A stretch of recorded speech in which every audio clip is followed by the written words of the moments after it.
Welcome, everyone. What we're watching. TJ and I back for TJ episode 65.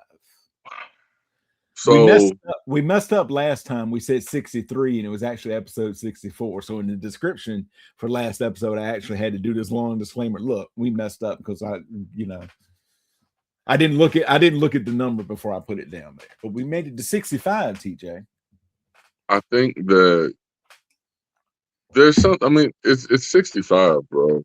Yeah. Like you talking about as far as like longevity is concerned. This is one of my longest relationships, bro. Like we've been on this journey of watching things together now for years. 4.5 years. 4.5 years. Yep. And I'll say this right up at the top. It's been a while since our last episode. I feel like I say that almost every episode. But look, since we last did it, you and I have gone through like some big life stuff. I've had illness in my family had to deal with. You've been under the weather, having to deal with some stuff. And life happens. But folks, listen, if there's a secret billionaire out there that loves what we do, hit me up. We will work something out, and TJ and I will be in your personal inbox every single morning. TJ, I saw the best commercial last night. Tell me about it, Joey. What's going on? You know what? I saw one too about a little pill with a big story to tell. And when they were telling, so no, we can get into it now if that's what you want. Yep. If that's what you want. Look, dude, I listen to a podcaster.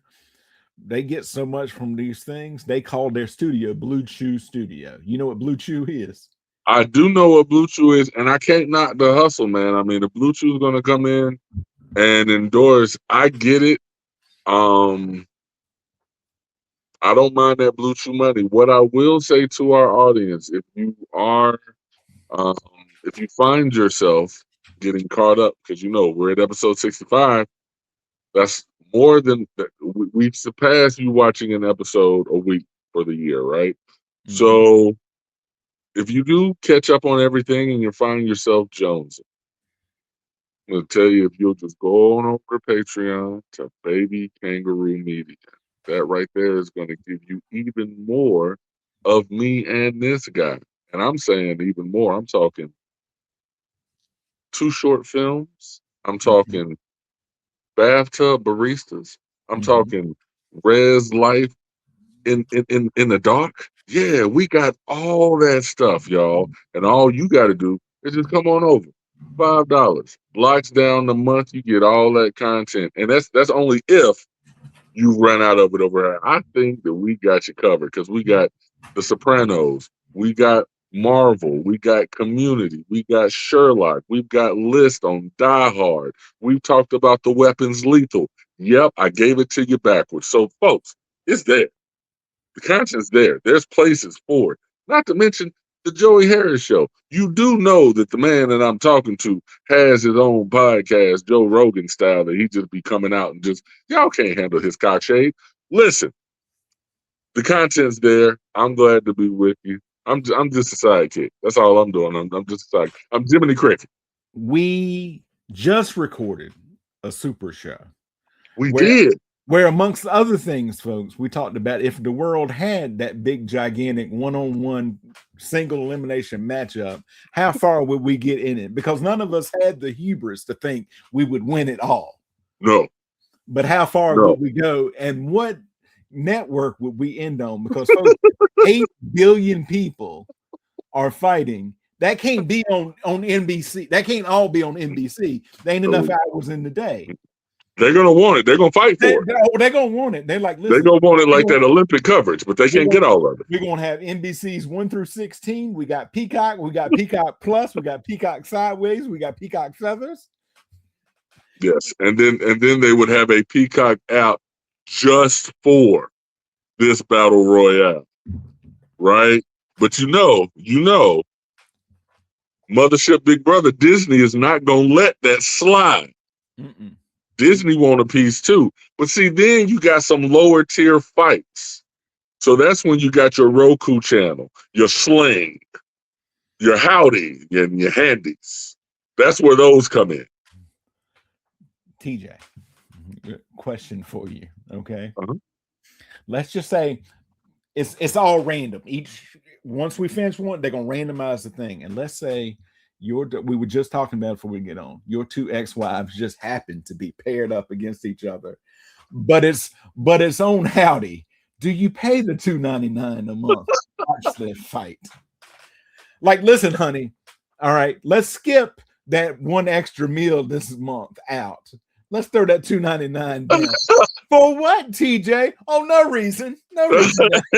It's a show that I really want to see the outcome from.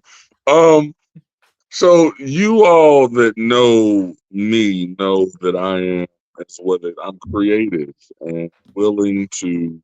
I love a coupon, right? I love a coupon. So what I'm gonna do if I find out that that's a thing, because it's gonna be difficult for me to get that information because a lot of the ads and the promotions are on social media, which I don't have. But if that information did get back to me, because Joey, I feel like you would tell me if that fight was going down, right? I'm going to go through Amazon Prime and get a 7-day free trial of Handy and then watch it, during that 7-day trial and see what else Handy has to offer. And then the trial will expire and I will not have paid anything to watch the fight of a lifetime. And I know who would win.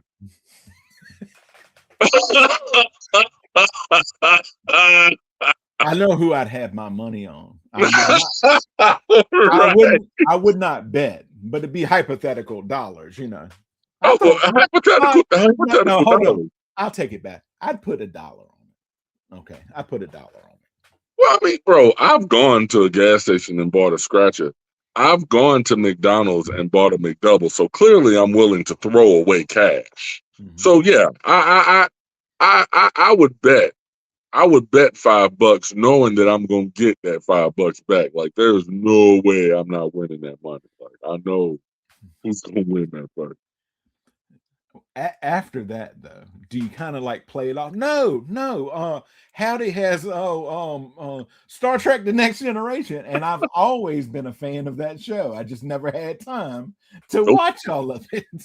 Nope, I'm not even playing coy. I'm looking at my partner and I'm saying, listen, this is a once in a lifetime situation. There's 8 billion people in the world. I don't know how these two got paired up, but we about to see one of them go down.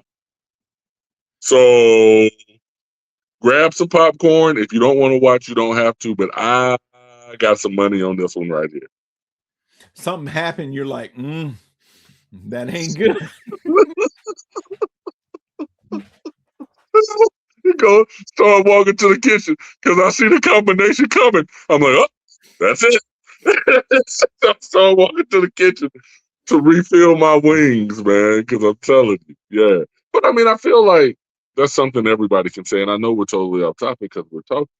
It's supposed to be elementary, my dear Watson. But I promise you, that was your super show right there. We could have a whole dialogue talking about that, baby. And because I've gotten so much peace in my life, I'm finally in a place where I'm comfortable to talk about it. Like, hey, let's go. For the record, I don't know. Like, I know both of them to say hello to. I feel like I know one better than I know the other one. My money's on number one. Now, I don't know number two as well as, but I think my money's on number one. folks, I'm so glad that this is a visual medium that we do here, because otherwise I have to. TJ just gave me the thumbs up. Oh man, yeah, bro. Not the. Yep, because we are a place of professionalism and decorum. We don't use names. No. We ain't putting people's business out here in the streets. Tabitha. But I can tell you, not everybody is like that. There's people out there just putting everything out there in the streets. Big time facts are. There's people that love that. That's not my bag. I'm not. When I tell stuff, it's only me. I'll be quick to tell what I did because that's the only business I got to tell. You Because know what I mean? I was brought up this way. You ain't got to tell everything you know. Just hold some stuff back. I mean, my thing that gets me are those folks that pass judgment on Sam for stealing an apple when they murdered the apple truck driver. Like why pass judgment on one sin over another? Because we all got a closet. We Oh, all got a closet. we all got a closet. I was in a meeting, this has been over a year ago now, and they said, everybody go around and share something that you've learned working in higher education that'll help people out, like, helpful hints. Hmm. I didn't say what I was thinking, because what I was thinking, the most helpful thing I ever did was told was this: a dog that will bring you a bone will also carry a bone. And that means if you're talking about people with somebody else, they could Yep. also be talking about you. I'm not saying Big they are. facts. I'm just saying they could. No, bro. 9 times out of 10, they are. Like, to those cats, and again, it's elementary, my dear Watson. It's elementary. But if you have someone in your life that is so eager and happy to run and bring you information on somebody else, that you can't be the only person that they're doing that with. Mm-hmm. And if I see you talking, Joy, I'm using you in this example. If I see you, me, you, and Tabitha are having a conversation, all of us acting chummy, and then when me and you are alone, you run to me to tell me everything Tabitha done under the sun. How can I believe that you won't do the exact same thing? You were just smiling in her damn face. You're right. You're exactly right. But look, don't get it twisted. Does Joey want to know all the dirt? Oh, absolutely. But knowing all the dirt and finding out about the dirt doesn't get this long list of things that I need done to get done. Because if it did, Joey would know all the dirt. I I used say, TJ, A, B, C, and D. Would you look at that? My inbox is just as clean and shiny. But that ain't the way it works. That's not the way it works, man. And I remember that period of time when I wanted to be in the know. You know what I mean? Not just with people that I knew, but with celebrities too, man. Like I was watching TNT and all that stuff to find out what people had going on, and until I realized, why am I worrying about what's in their cup? That ain't my cup, Jody. So at that point in time, like I stopped worrying about the gossip, what was trending, and I removed myself from conversations and the people that would want to talk about other people. You know me, Joel. You know me personally. I don't talk about other people. That ain't my cup. Mm. Don't worry about what's in my cup. That's What my cup. about what's in my cup? It's my cup. But let's talk about a little Sherlock. It's elementary. That's right. That's what we're here for. So, folks, we're talking about The Abominable Bride and season 4 of the BBC show Sherlock. So, let's start off with The Abominable Bride. It's a special episode of the British television program Sherlock, broadcast on BBC One, PBS, and Channel 1 on January the 1st, 2016. Oh, a So, New Year's drop. yeah, that's also the day I got engaged to my current wife, January 1st, 2016. Congratulations. Mazel tov. The characters of the show in an alternative timeline, the Victorian London setting of the original stories by author Conan Doyle. Title is based on the quote, Rigoletti of the Club Foot and his abominable wife from the Adventure of the Musgrave Ritual, which refers to a case mentioned by Holmes. The story also draws on elements of the original Conan Doyle stories of Holmes, such as the 5 Orange Pips and The Final Problem. The episode won the Primetime Emmy Award for Outstanding Television Movie, the first win of the series in that category. In the 19th century, Dr. John Watson has been medically discharged from the army and moves to London. Watson is introduced to Sherlock Holmes by a fellow student of Bart's and becomes interested in his investigative principles. Holmes invites Watson to share his new flat in Baker Street, which Watson accepts. In 1895, Inspector Lestrade arrives and presents Holmes and Watson with a puzzling case. Amelia Riccoletti, a consumptive woman in bridal dress, had fired on bypassers in the street from a balcony before fatally shooting herself. Later that evening, Mr. Riccoletti was confronted by Amelia, who shot him dead before disappearing into the fog. Fascinated by Amelia's apparent survival, Holmes takes the case. At the morgue, Dr. Hooper informs Holmes that the woman who killed herself, the woman who murdered Mr. Riccoletti, and the body on hand have all been positively identified as Amelia Riccoletti. When the bride apparently returns to murder other men, Sherlock deduces that these are copycat crimes. Mhm. Months later, Holmes's brother Mycroft refers the case to him. Lady Carmichael's husband, Sir Eustace Carmichael, appeared terrified when he received an envelope full of orange pips, which are the orange seeds. Mhm. When she asked what it means, he initially said death, but then brushed it off as nothing. Two subsequent episodes occurred at night. In the first, Lord Carmichael was again terrified and claims to have seen the bride outside the windows. In the second, Lady Carmichael found him outside on the grounds, transfixed by the bride standing before him, her face covered by a veil. The bride, who he identified as Amelia Riccoletti, threatened him with death, but when he fell to the ground in a faint, she disappeared. For the record, I mean, I'm just putting myself in the position of this cat sitting there. If I look outside and I see what looks like a ghost, clean up on whatever aisle I'm in at the time, man. Because you know what it is, man. We don't believe in ghosts, but when you see it, what do you do? Would you go down there? No, Okay. we know we talked about this. But you also can't have just a ghost just wandering around your house.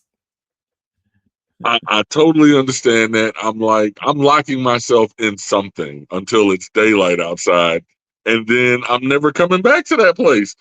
If TJ is in a lot of these scary movies, there's not gonna be a scary movie, bro. Like, oh, somebody's knocking at the door. It's 2:00 in the morning. You better not answer that door. You say, am I going down? I don't go to the shark's house. I'm not going down to the Gila monster's house. Why? No. Mm-mm, mm-mm, mm-mm. But they sure do beat a path to your door, don't they? They really do. It's like all these demons and bro. Somebody done had a Ouija board out and forgot to say goodbye when they were done, and now all these spirits that came out and just trying to attack themselves. Yes. You know you got to close that portal. You always got to close that. First of all, you shouldn't open the portal. Don't open it. If you're gonna open it, you got to close it. Don't go looking in somebody's cup, because when you find out what's in their cup, you might not be happy with what's in their cup. So, folks, this is a public service announcement from What We're Watching and Baby Kangaroo Media. If you open the door, you better remember to close it. When Holmes and Watson meet with Sir Eustace is uncooperative, claiming that he sleepwalks, and describes his wife as a hysteric. That's going to help calm her down. Right. Oh, you know my wife, she's crazy. Holmes and Watson stake out the house for the evening. When a ghostly-looking bride appears and disappears in front of them, they hear the sound of breaking glass, followed by screams from both Sir Eustace and Lady Carmichael. They discover Sir Eustace stabbed to death by what appears to be Amelia, who then escapes through a broken window. Lestrade arrives and observes a note attached to the dagger, which Holmes says was not there when he found the body. The note reads, "Miss me?"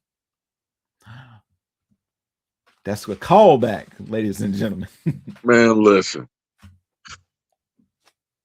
That dude, that's all I can do. A phrase used by the modern day James Moriarty. After insisting that the case's solution is so simple that even Lestrade could solve it, Holmes meditates. Moriarty appears and insults Holmes about the mystery of Amelia's apparent post-suicide reveal, alluding to a similar apparent death in the present. Moriarty appears to shoot himself in the head but remains alive. In the present day, it is revealed that the events of Victoria, England are actually occurring within Sherlock's drug-laden mind palace. The plane has returned to England minutes after taking off after Moriarty's broadcast, and Mycroft, John, and Mary enter the plane to find a frustrated Sherlock rambling about the unsolved Ricoletti case. Sherlock explains that he had hoped to solve the case, believing that it would prove crucial to solving Moriarty's return. Victorian Holmes awakens with an awareness of events in the present as a seeming hallucination induced by cocaine. He receives a telegram from Mary Watson saying she has found Amelia's co-conspirators at a desanctified church. There, Holmes and Watson discover and interrupt a secret group of the women's rights movement, whose members include Dr. Hooper, Janine Hawkins, and Watson's maidservant. Holmes explains that they used a double to fake Amelia's death, allowing her to kill her husband and create the persona of the avenging ghost bride. Already dying, she was later killed at her request by being shot through the mouth.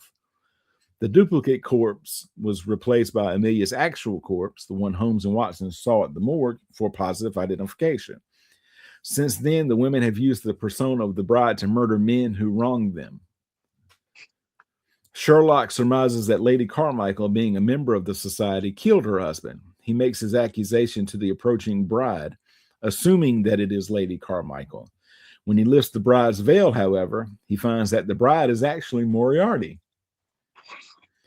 who tells him the scenario doesn't make sense because it's not real. It's not real. Sherlock reawakens in the present, where he insists on finding Amelia's grave to prove that her body double was buried under the coffin. Okay. While digging, he hears Amelia's corpse repeatedly whisper, "Do not forget me." And Joey would follow that with, "Don't worry, because I'm leaving right now, but I'm not going to forget this. I'm going to forget this at all." It reminds me, dude, it reminds me of this. When I first got out of college, I couldn't find a job, so I was working security. And my boss was a retired detective. And another guy who worked with him was also a security guard. And he was telling me, he said he worked in the Butner, North Carolina area. And they had a woman there who escaped from the hospital and went missing. They'd had like 5 or 6 days of rain. And they're like, she's got to be dead. It was an older woman. So he and this other guy were just looking everywhere. They finally found her in a rain-filled ditch. And they said, we got to take her back. So they lifted, they said, take one side of her, take the other side of her. They lifted her up. And when they did, that air escaped from her mouth and she went, oh. And they said, dude, he said, we almost dropped her.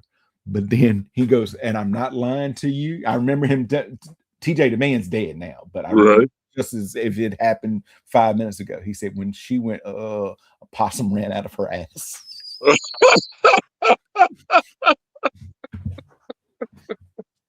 And took off.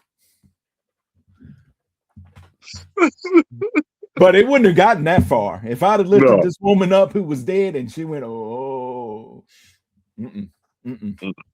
Immediately dropped. Immediately dropped. Back down in the water field ditch. And look, this will be your final resting place. And I will bring flowers. Like, no mess. I will remember you, but no. You done tapped out the perfect memorial marker in seriously in granite and stone is polished. It's that polished. I'm just gonna stick that right here. We're good. Say a few words. We're done. Never forgotten.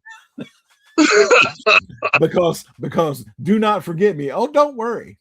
I still remember that. Like I said, like he told me 5 minutes ago. Yeah. You're not gonna have your death rattle that late and let me be a witness to it. Like, I walk up on you and I see you are clearly dead, and when I pick you up, you We've talked about that before too. That's when we had them hard shell tacos. You remember that woman's death rattle? Folks, you got to watch and listen to everything to get all. You do. You do. You had Had you had to leave, didn't you, TJ? to. Gone. Now, hold on. Let me just take this one taco for the road. Got a long trip ahead of me. You could have lived across the street, but that's a long trip. Man, I got a whole long way to go. The corpse moves to attack him, leading Holmes to realize he's not actually awake. He then awakens in the past on a ledge next to the Reichenbach Falls. Moriarty appears and tells Holmes he is still trapped in his mind palace, causing Holmes to realize that this is just another episode in the same dream. The men fight, and Moriarty gains the upper hand. But Watson appears and holds Moriarty at gunpoint. Watson kicks Moriarty off the ledge and then asks Holmes how he can awaken in the present. Holmes decides to dive under the ledge, having confidence he will survive. Sherlock wakes up in the present on the plane. Mycroft asks John to look after Sherlock, hoping he will not use drugs again. After John leaves the plane, Mycroft opens Sherlock's notebook, revealing the word Redbeard. Sherlock concludes that, like Ricoletti, Moriarty did indeed die, but arranged with others to carry out plans after his death. The episode ends with Victorian Holmes describing his visions of airplanes and mobile telephones to a cynical Watson before looking out the window onto Baker Street in the present day. See what you think about this, TJ. The final scene of the episode puts forth a possible concept that all of the series in its modern day setting are actually playing out from within Victorian Holmes's mind palace.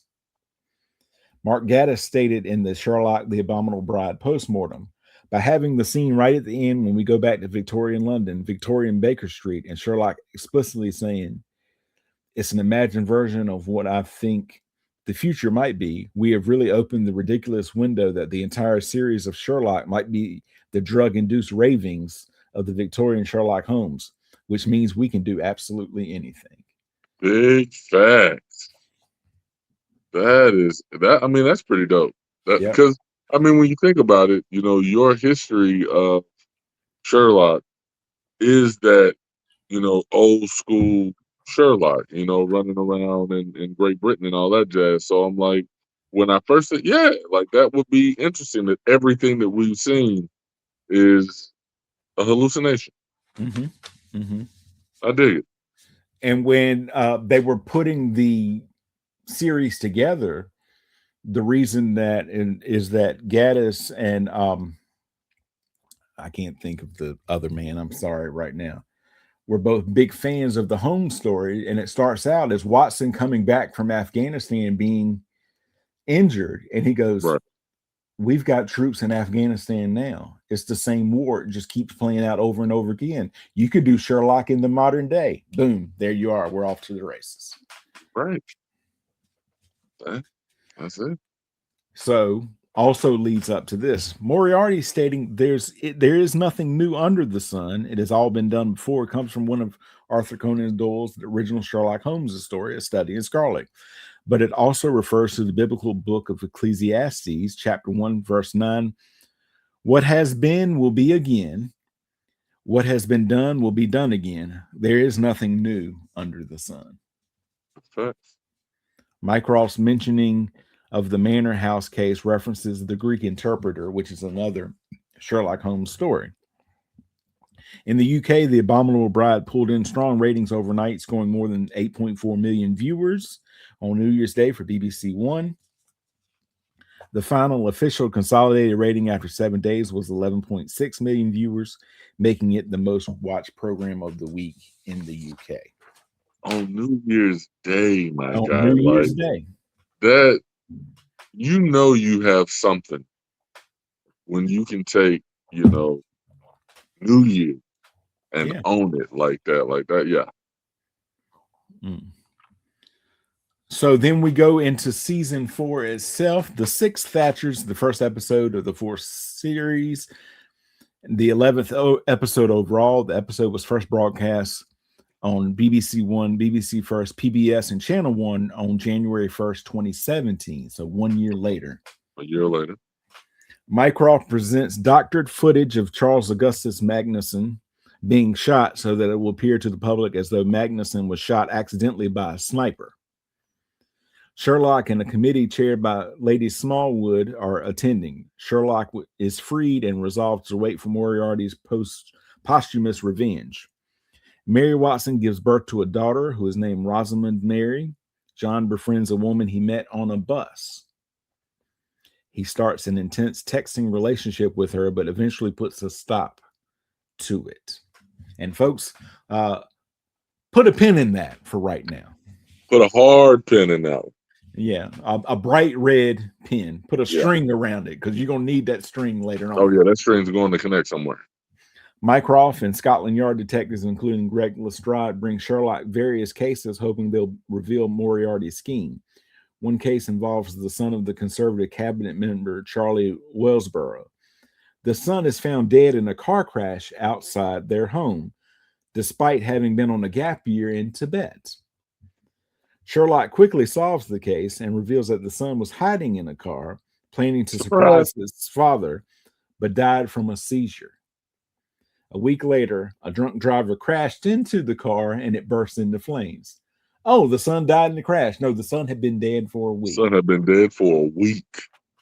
And because y'all thought he was in Tibet, y'all didn't even think to look into his car for any reason at all. And even if y'all did, he had the vinyl covering him up. Because in the point where he says, hey, can you go take a picture? And the dad actually gets there to take a picture of the Power Ranger. He dies in that, whatever, what is it, 30 seconds, TJ, would you say? Mm-hmm. That was the one, like, it's been a while since I watched this, but I remember that scene specifically. And I felt so bad. I felt so bad because I knew what was happening. He was going to say surprise, and it would have been awesome. His dad would have loved it. Because it was his birthday. Like, he wasn't expecting them there. But, yeah, that would have been amazing. But so, yeah, felt for him in that moment. Sherlock notes that a bust of Margaret Thatcher at Westborough's home was missing from its place and finds that it had been stolen and smashed upon the front porch.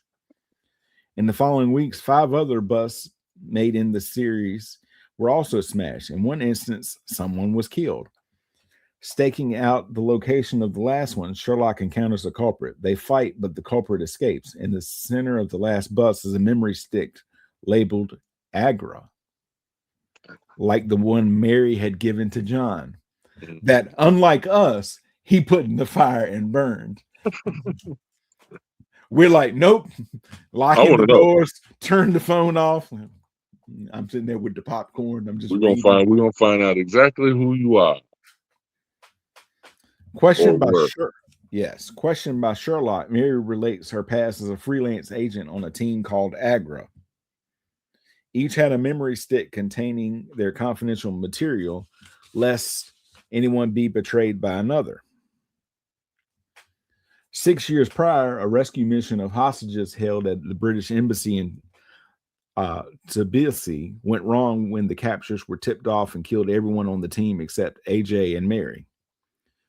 Sherlock tries to stop Mary from going after AJ, but Mary drugs him and escapes. Mary travels across the world following a random path that not even Sherlock Holmes could follow.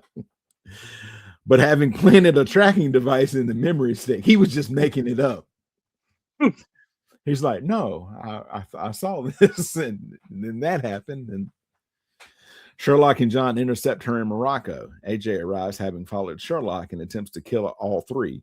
He reveals that while being tortured and held in Tbilisi, his captors kept taunting him with the word ammo and told him he had been betrayed by the English woman who he assumed to be Mary. He escaped, having hidden his memory stick in the half-made bus, then sought revenge on Mary, believing that she had betrayed them. The standoff is broken up by local police who shoot AJ. Sherlock deduces that ammo could be amo, the Latin word for I love, which suggests Lady Smallwood, whose code name is Love. Questioned by Mycroft, Smallwood claims to be innocent. Sherlock meets Smallwood's assistant, Vivian Norbury, in the London Aquarium. Vivian confesses that she tipped the terrorist off in Georgia using the code AMO, thus eliminating the hostages and the Agra team. Her motive was killing the British ambassador, who found that she had sold national secrets. John, Mycroft, and the police arrive, and Vivian shoots at Sherlock, but Mary jumps in the way, taking the bullet. Now, Joy, if I can interject this real quick, Vivian, so smooth at the very beginning of the episode, is when we're introduced to her in a very calm demeanor. She's supposed to be taking notes on the meeting.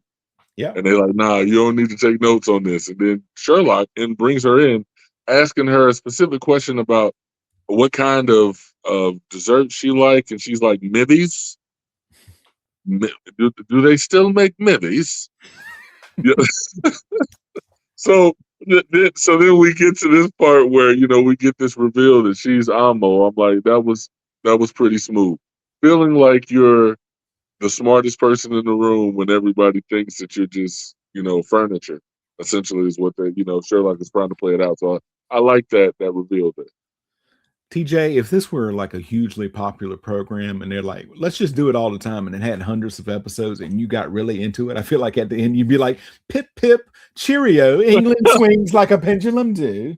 So here's what you got to understand about me, brother. I have a imitator's ear. So I told you, when I watch Ted Lasso, I go Roy Kent, and I just hear myself. Keely is the word. Keely. And that's how once I get hers, I'm like, yep. So when Mivies, do they still make Mivies? I'm like, bro, I just sit and I try it. I play with it. Was your favorite episode where they have to go find the dentist for his niece? Because that's one of my favorite episodes. It can't be that bad.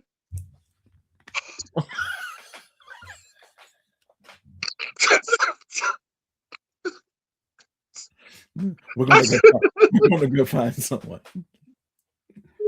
We're gonna find somebody.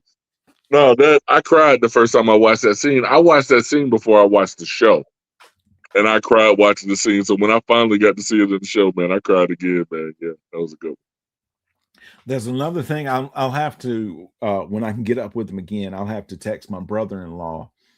The scene or the episode where it's just Coach Beard out for the night and he's like drugged out. Oh, yeah. It's based on like a real movie or something like that, because he recognized it the first, because he's seen that movie. He's like, it's very obscure. He goes, but it's a takeoff on that. I have to.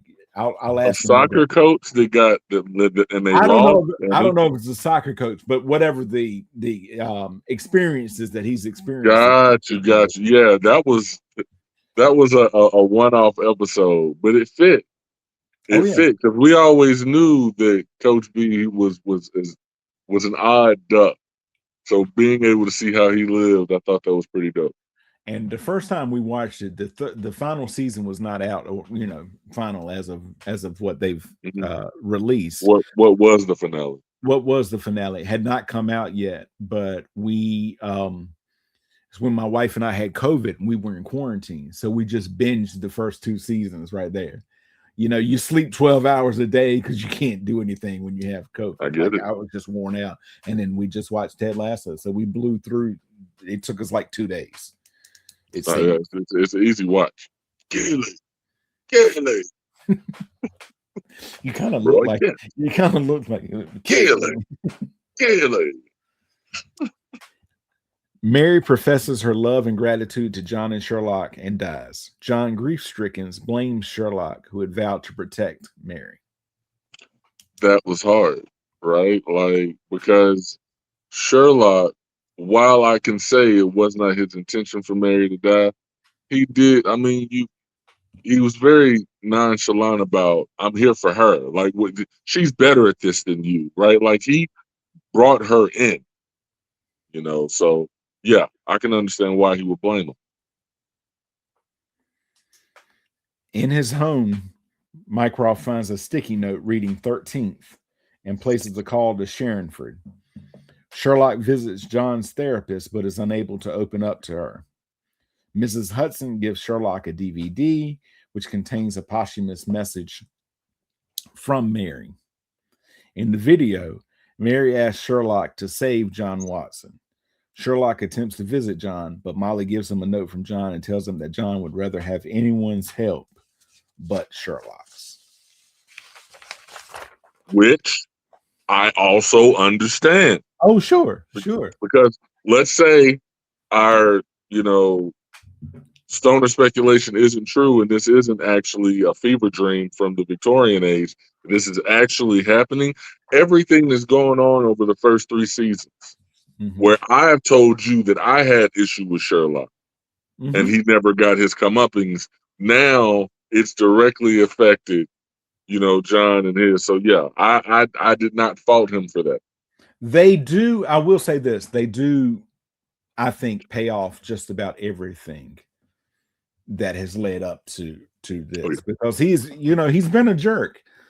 yeah. He recognizes that he's the smartest man in most rooms, and that kind of goes to his head. But he's also like remarked upon it, like when Moriarty was setting up his things, he didn't think about Molly because he saw Sherlock most times not really thinking about Molly, Right. treating Molly just As a, like crap. I mean, cleaned be it up a straight little up. bit. Yeah. That's legitimate. And mind you, obviously, we'll talk about this in that last episode.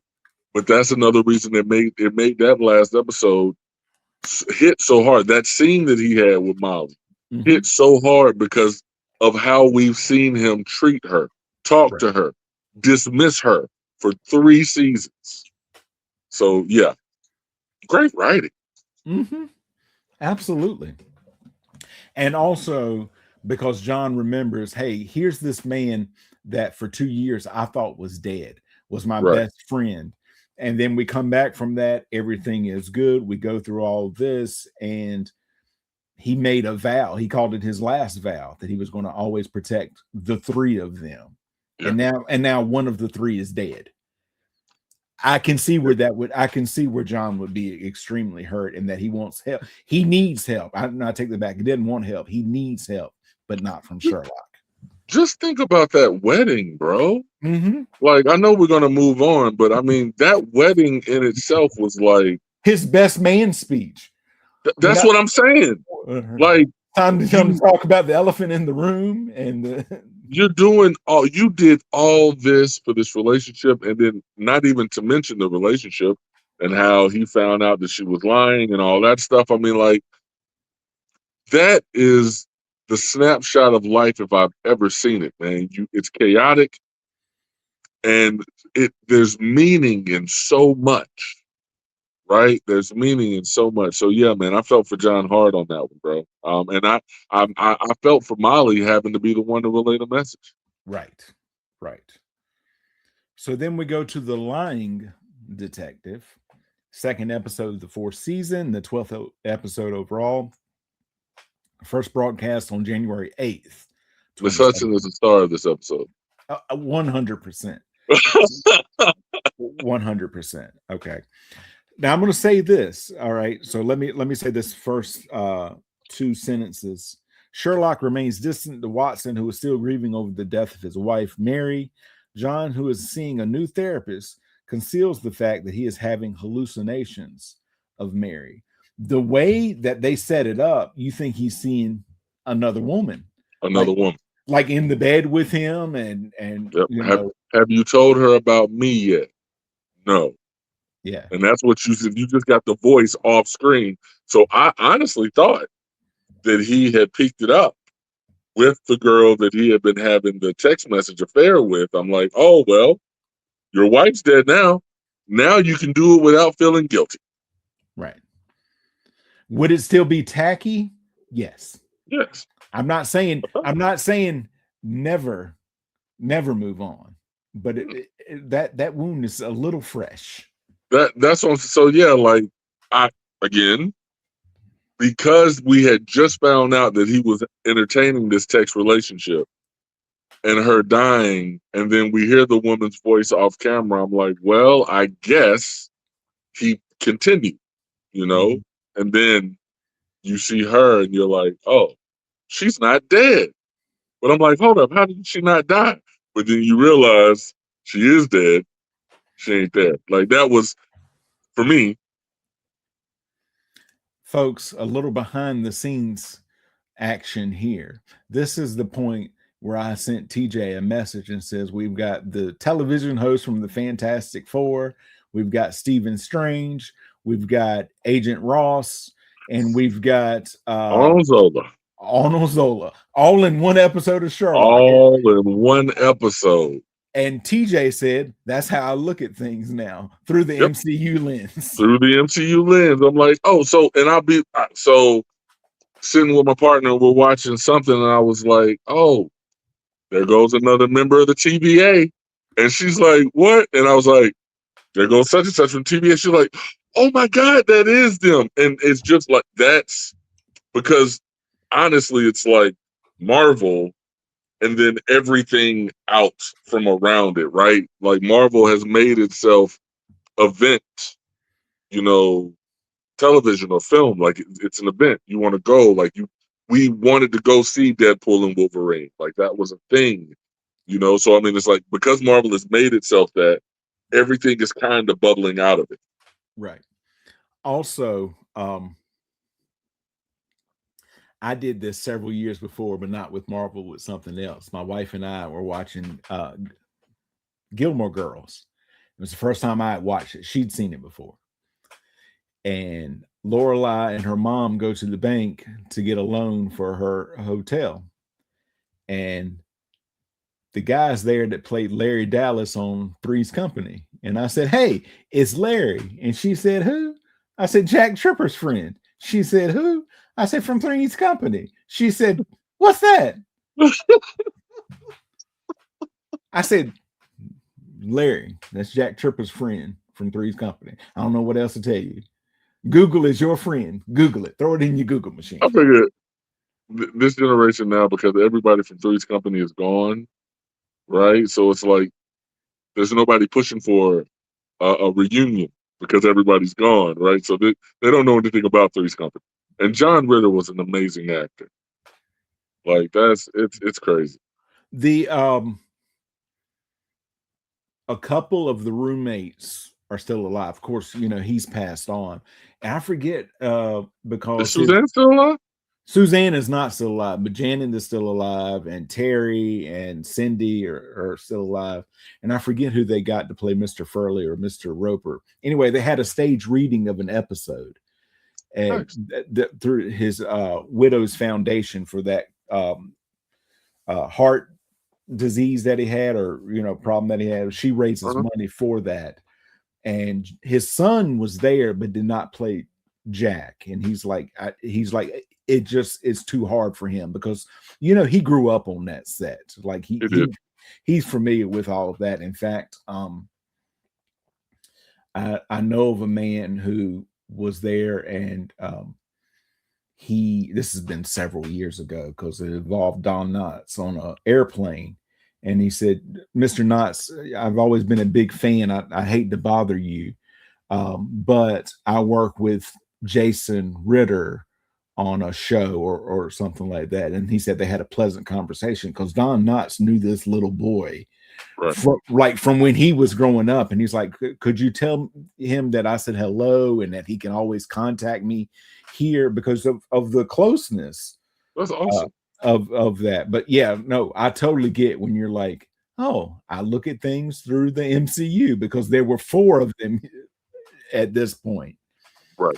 In this thing. Culverton Smith, a prominent entrepreneur and philanthropist, gathers close colleagues, including his daughter Faith, to confess that he is going to kill somebody. Now, TJ, to me, he's even creepier than Magnuson was. Like Magnuson was like creepy to me because he would just like, I don't know, he was like cold and calculating, but to him it was all like a transaction. This dude enjoys what he's doing. See, I think I made that face because I didn't see Magnuson as creepy because I felt like he was more calculated than the next man. Like he thought 5 miles ahead because he dealt in secrets. That was his currency.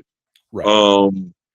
Whereas Arnold Zola, and props to him.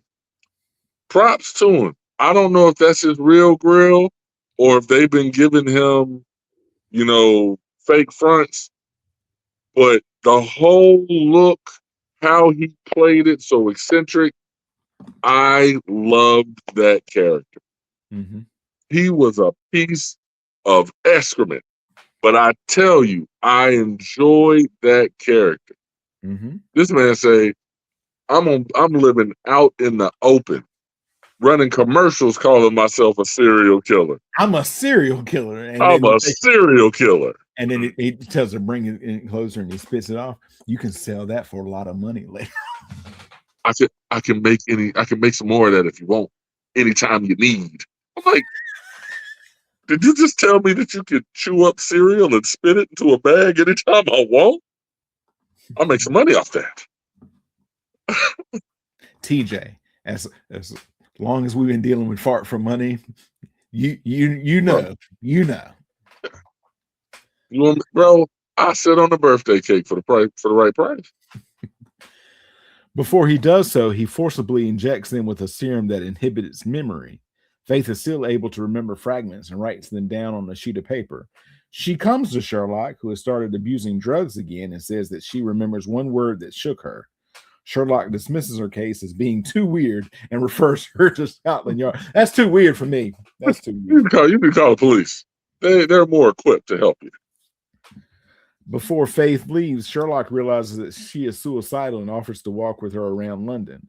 Mycroft tracks Sherlock's movements across the city and calls John out of concern, accidentally implying existence of another home sibling. Sherlock and Faith walk all night. The following morning, he decides to take her case. Sherlock is momentarily overwhelmed by the side effects of his drug use, and upon gathering himself, finds Faith gone. As Sherlock stumbles back to his flat, he realizes that the one word was anyone. Smith is a serial killer with the wealth and power to hide his crimes completely. What was the word that Sherlock spelt out in his path through London? I'm drawing a blank. There was something like bugger off or something, something like that. He was basically like, "Look, I know you're following me." Right. Man, I don't. Sherlock becomes obsessed with Smith and publicly accuses him of being a serial killer, but his drug-addled antics frighten Mrs. Hudson. She subdues him and brings him to see John while he is at his therapist's house for a session. And you just see that car just going through the neighborhood being weaving and then screeching to a stop. But the biggest part is what comes after that. 2 weeks. 2 weeks, How? And I didn't even understand it at first until we got the explanation. Yeah. You got to, if nothing else, like what did she say? Like something like, if nothing else, you got to just give him a exam, and all that. And she's like, "What? We don't have to go anywhere." She opens up the trunk, and that's the thing. You need to see Sherlock. You dropped me twice. You need to see Sherlock. Nah. Well, you're a doctor. Just give him an exam. He's bad off. And I'm like, okay. He's like, I'll come by. It's okay. No need. She just walks around. It's okay. And she just walks around to the truck. Excuse me. She walks around to the boot of the car and then opens it. And then boom, there goes him cuffed up. Loved it. They dropped me. The guys in the cafe. They dropped me twice. She takes that. He pulls the gun, right? Right. Points the gun. She drops the tea. he catches the tea. Yes. For her to get the gun. She got the gun. She knew what she was doing. Oh yeah.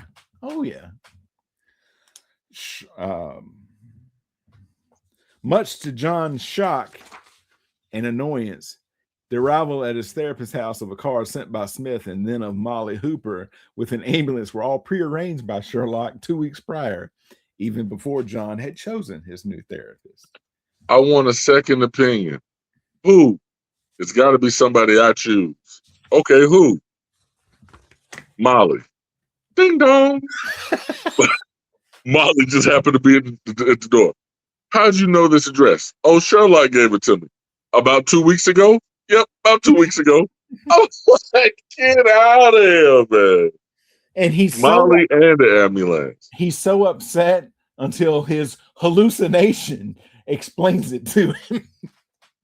And then, like, again, talking about Molly, and this goes again and leading into what we're talking about with the last episode, she does the examination and is able to tell him with real certainty he is killing himself.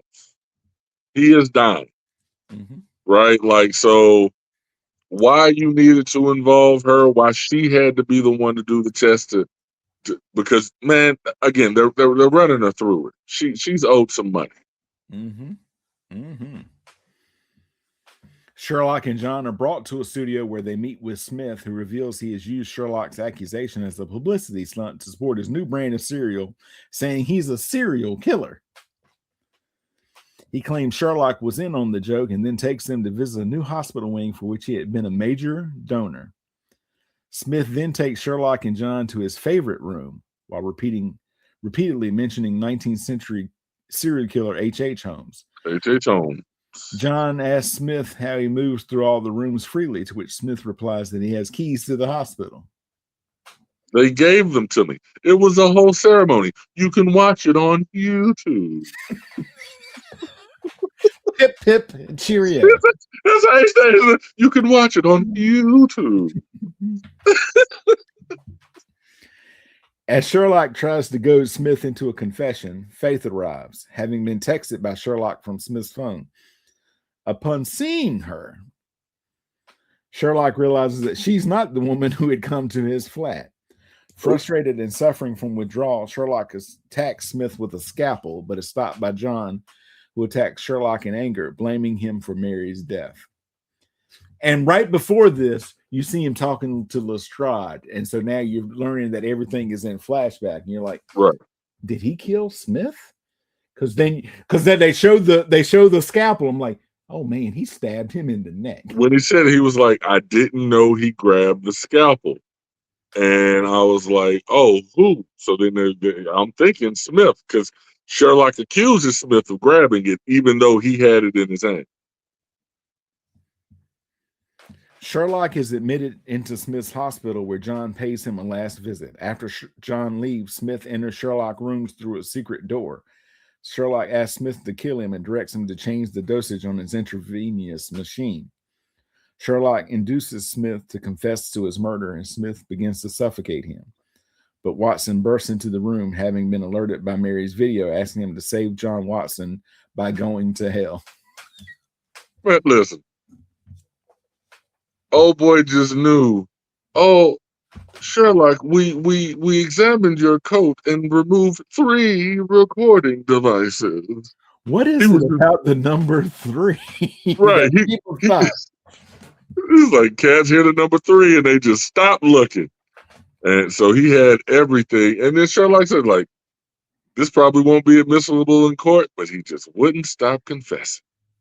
Unknown to Smith, the events were part of Sherlock's elaborate plot to expose Smith and fulfill Mary's last request. John pulls Smith off of Sherlock. Smith claims he was trying to help Sherlock. But Sherlock reveals a recording device hidden in John's walking stick, which he had left behind earlier, that recorded Smith's boasting confession. While the recording might not be admissible evidence, Smith soon finds that he enjoys confessing to Lestrade. Just won't stop confessing. John reconciles with Sherlock, telling him that he no longer blames him for Mary's death. He also confesses to Sherlock and to his hallucination of Mary that he had cheated on her by texting with another woman. Folks, pick that string up. We're about to, it's all about, the other shoe is about to drop. It's about to drop. Now, mind you, before you go into the other shoe, that scene was heavy. Oh, that scene when because look, all it ever was text messaging. When would I do? Whenever you go and feed our daughter, or when you stop her from crying, it was only texting. That's all it ever was. But I wanted more. Man, Everett Ross really delivered that line. Yep. Sherlock comforts him as he weeps, and Mary finally disappears. After resuming taking cases, Sherlock discovers the note Faith had left behind, proving the woman was real and not a drug-induced hallucination. Upon inspecting the note under a black light, Sherlock finds the message, "Miss me?" Miss me. During John's next session, his therapist reveals that she was both the woman with whom he had been testing and the one who pretended to be Faith. Holding John at gunpoint, she reveals herself to be Eurus, Sherlock and Mycroft's secret sibling. As John attempts to leave, Eurus pulls the trigger. Bang. Now Blam. that's a cliffhanger.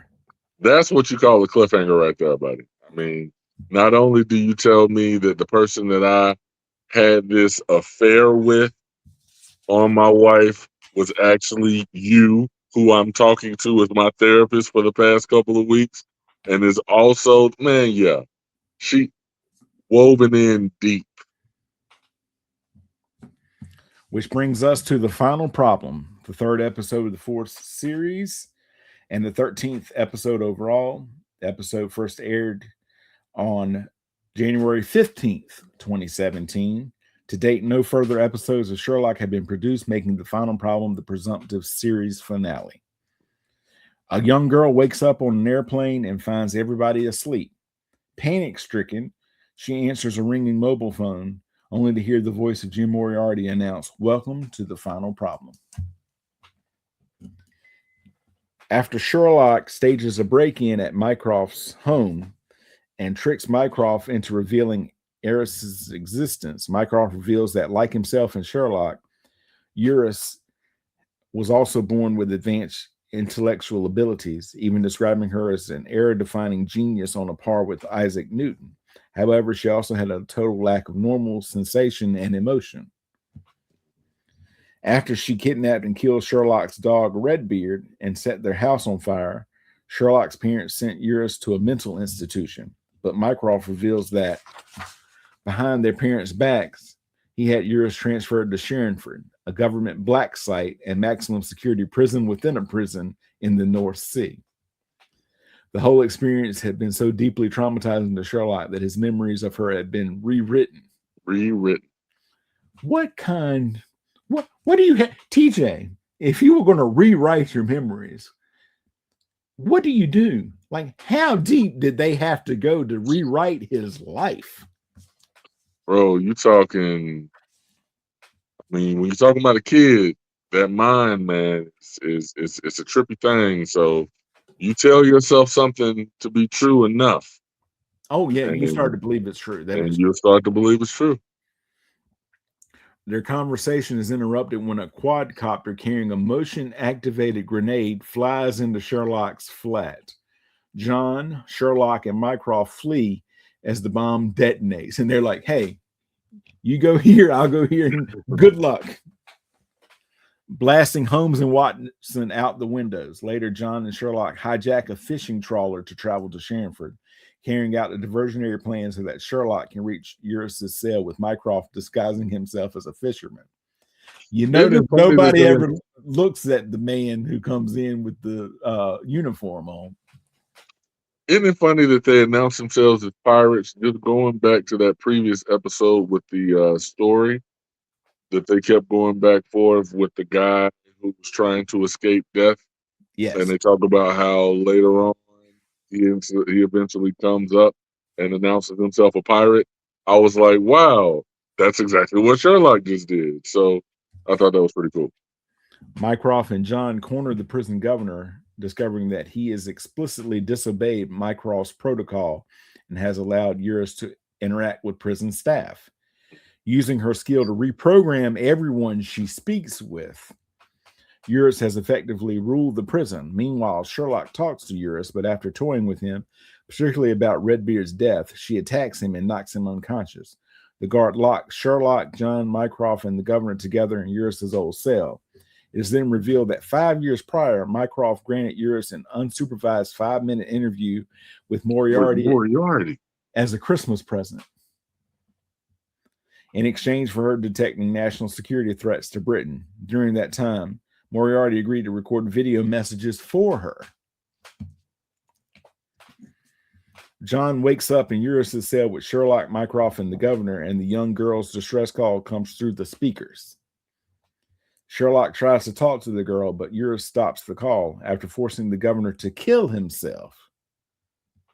Which, look, I don't know if she was going to be a woman of her word or not, but they didn't follow the rules, and she had to go as a she. But well, yeah, technically she, because the governor was supposed to go down to save the wife. Right. And again, talk about powerful moments. You lost your wife. You know you do anything to bring her back, right? Right. So shoot me so that my wife can live. Heavy exchange right there. Eurus mentally torments Sherlock, Mycroft, and Watson, forcing them into cruel and deadly games to save their lives while video of Moriarty taunt them. Though Eurus forces Sherlock to continue with the prospect of saving the girl on the airplane, he eventually stops the games by threatening to shoot himself when she orders him to murder either John or Mycroft. Furious, Eurus has the three of them shot with tranquilizer darts.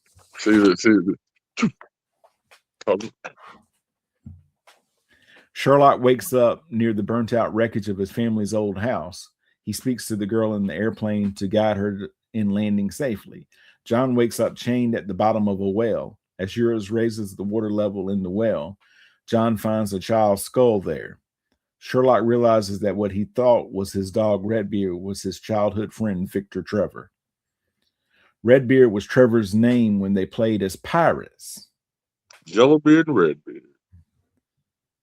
And Eurus threw him into the well and left him for dead because she felt left out of Sherlock's game. Sherlock then figures out where Eurus is hiding by deciphering the real meaning of the song that Eurus had taunted him with when Victor went missing, which reveals that she wants him to find her. It is also revealed that the little girl on the airplane had been Eurus all along, and the game was a cry for help. For whenever she closes her eyes, she's on the plane and all alone. After helping her and rescuing John, Sherlock sends her back to Sharonford. Mycroft explains to his and Sherlock's parents, who are furious that he told them Eurus was dead, that she refuses to speak to people anymore. Sherlock visits Eurus, and they play the violin together instead of talking. While helping Sherlock repair his destroyed flat, John finds another video sent by Mary before she died. Sherlock and John watch as Mary explains posthumously that whatever kind of person they may be, they will always be her Baker Street boys, Sherlock Holmes and Dr. Watson, with the series ending with the flat restored and the two resuming their lives of solving mysteries. Brought back to look pretty much exactly like it did before. Right. Right? Like, this is an opportunity to to renovate. Nope. We're going to make it exactly like it was. That reminds me of when they're doing the Victoria and the Abominable Bride episode, Mrs. Hudson. Why am I always just making tea?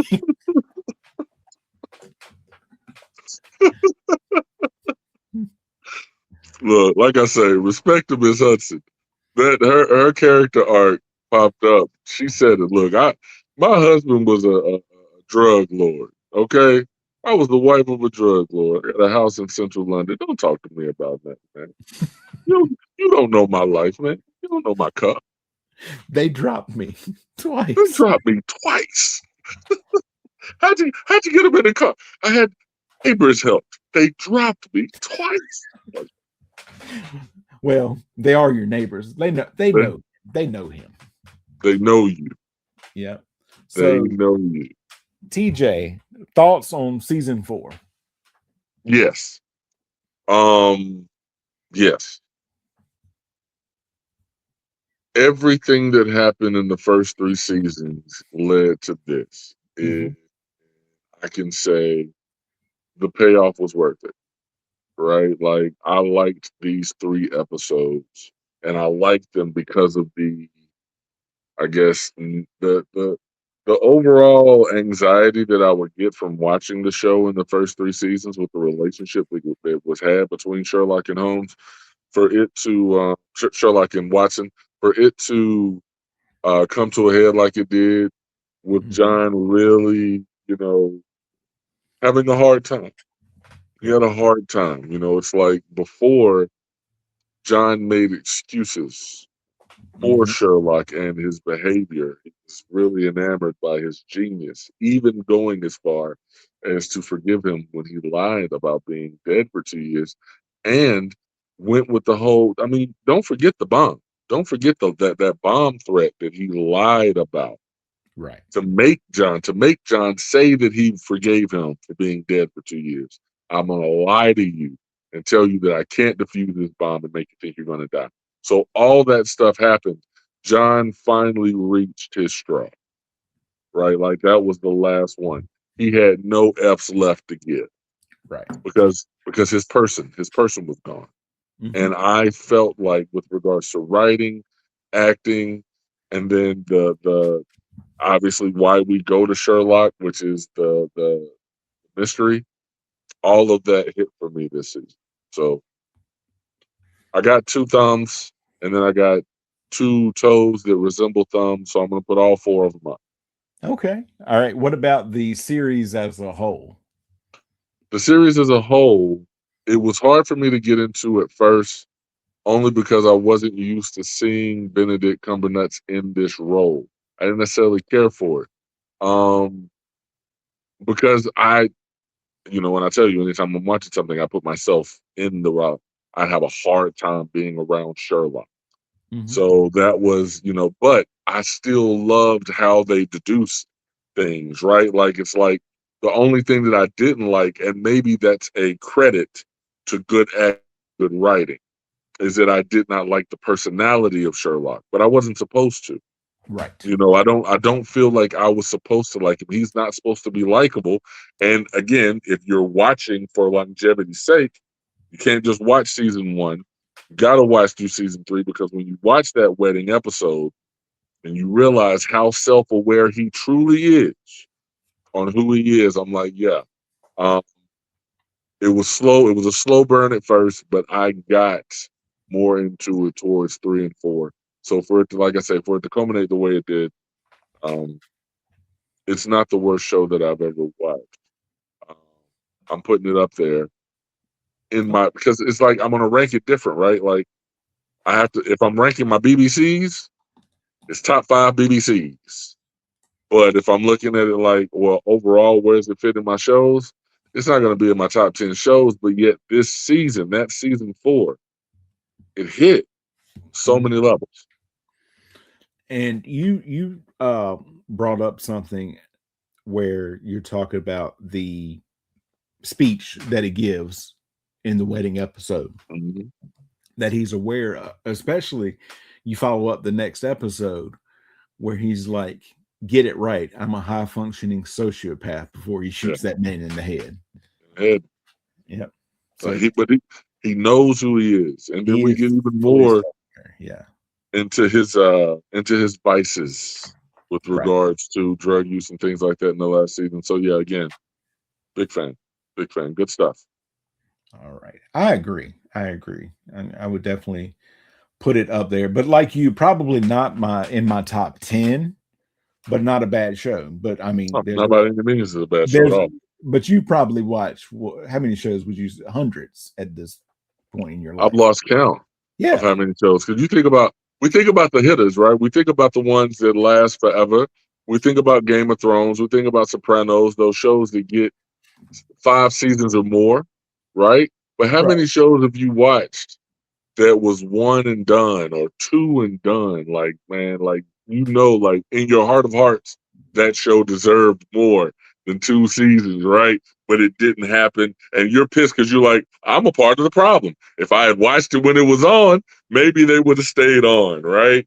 But now I'm just getting into it in streaming, and everybody doesn't get a second life in streaming. There are some shows that blow up on streaming, so they get a like Scrubs. Right. Scrubs got another season because of how well it's doing on streaming.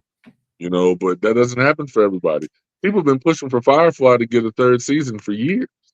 Mm, They're never bringing Firefly back. mm. I've Yeah. been trying to get into it, man. I've watched like that first episode like 8 times. It's a western in space. Right. Right. But for us, what's next? We're going back to the MCU. TJ, Boom, we're going to do a little Civil War. It's about to go down. bro. You know, I'm down for the Civil War. I'm down because we already had the Age of Ultron, and now we're about to just get into more of the beef that Mhm. gave the MCU life, right? Like, because these are our heroes, and they fighting each other. Mhm. Give me that. Give All me right. that. And then TJ and I are going to figure out what we're going to watch in our annual July uh, movie watch, and we may reveal I that next. wanted to say Independence Day, but it's only two. That's right. It's only We'd two be of them. done. We're like, we're done. We- That That, July that, just that was flew right by. quick,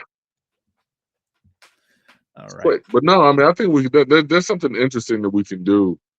Um, and I'm definitely looking forward to it, man. I'm looking forward to what's coming out this summer with regards to Brand New Day. Uh, more stuff about Vision Quest coming out. We got a lot of Marvel to get into Mhm. before December 18th. Yep.